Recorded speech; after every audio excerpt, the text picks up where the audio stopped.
TRS మనకు ఇచ్చిన హామీలు ఏ విధంగా మోసం చేసిందంటే దళితులకు 3 ఎకరాలు జాగిస్తా అని చెప్పింది. మనకి ఇంతవరకు దళితులకు 3 ఎకరాల జాగియలే, కానీ కేసీఆర్ కు మాత్రం 400 ఎకరాల జాగ దొరికింది. ఎట్లా దొరికిందంటే ఆయన మన రాష్ట్రాన్ని అమ్మి ఆయన 400 ఎకరాలు కొనుక్కున్నాడు. మన దళితులకు రిజర్వేషన్, మన ముస్లింలకు రిజర్వేషన్ ఇస్తా అని చెప్పిండు, మన గిరిజనులకు రిజర్వేషన్స్ ఇస్తా అని చెప్పిండు. ఇంతవరకు ఇయ్యలే. అమలుగా ఆయన హామీలను ఇచ్చి మన తెలంగాణ ప్రజలని మోసం చేయదలుచుకున్నాడు. మనం ఈ విధంగానే కేసీఆర్ ను నమ్మి మనం మోసం చేస్తే, మనం మోసపోతే మనం నట్టేయటం ఉంచి ఆయన ఫామ్ హౌస్ లో దాగి వండుకుంటాడు. మన తాగుబోతు కేసీఆర్ కావన్నా, జనాలలో తిరిగే మన ప్రతాపన్న కావన్నా మనం ఒక్కసారి ఆలోచించదలుచుకోవాలి. ఎందుకంటే నేను చెప్పేది ప్రతి ఒక్కరేనండి, తెలంగాణ కోసము 1200 మంది చనిపోతే ఆయన 500 మందికి మాత్రమే నష్టపరిహారం ఇచ్చిండు. ఏమయ్యా మేము తెలంగాణ కోసం చచ్చిపోతే నేను మీకు అనిపించలేదని అడిగితే మీ అడ్రస్ దొరకలేదన్నాడు. అదేనా మన కేసీఆర్ ప్రభుత్వం? అయ్యా నీ ఛానల్ ఉంది, ఏ ఛానల్? మీ టీ న్యూస్ ఛానల్ ఉంది, 700 మంది అడ్రస్ నీకు దొరకలేదా?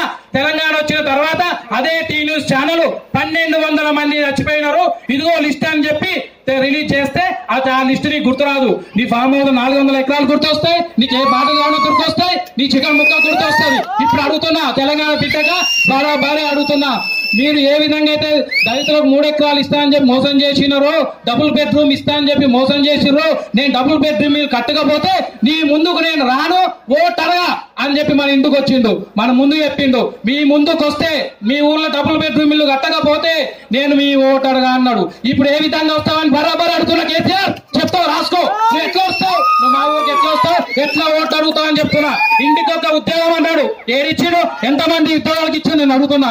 ఎంతమందికి ఇచ్చాడో తమ్ముళ్ళు చెప్పండి మీరు. ఉద్యోగాలు ఇచ్చాడు మనకు, ఎన్ని ఉద్యోగాలు ఇచ్చిండు మనకు?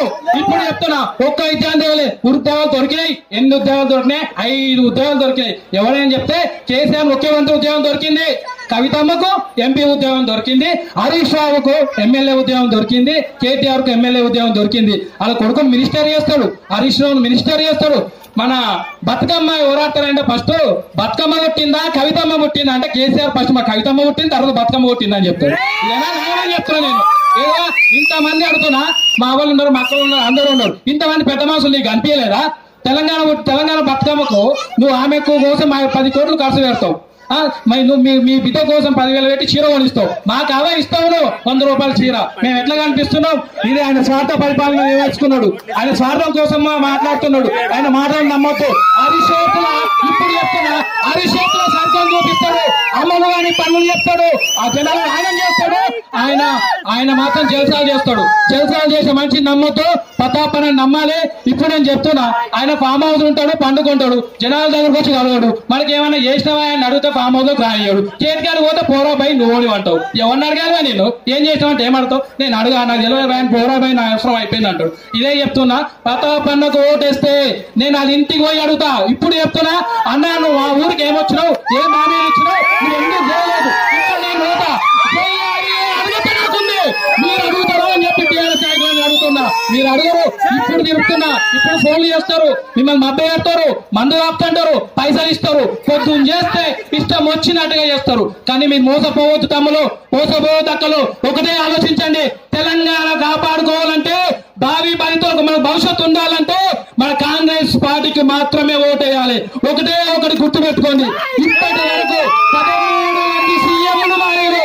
13 మంది సీఎంలు మారితే 69,000 కోట్ల అప్పు ఉంటే ఒకటే ఒక సీఎం 1,70,000 కోట్ల అప్పు చేసిండు.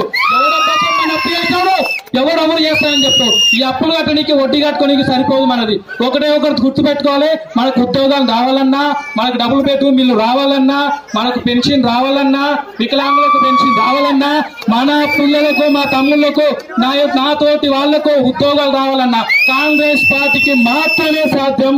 అది మాత్రం మర్చిపోవద్దు. ఒంటరి ప్రతాప్ రెడ్డి ఓటేయాలి, కాంగ్రెస్ పార్టీని గెలిచించాలి.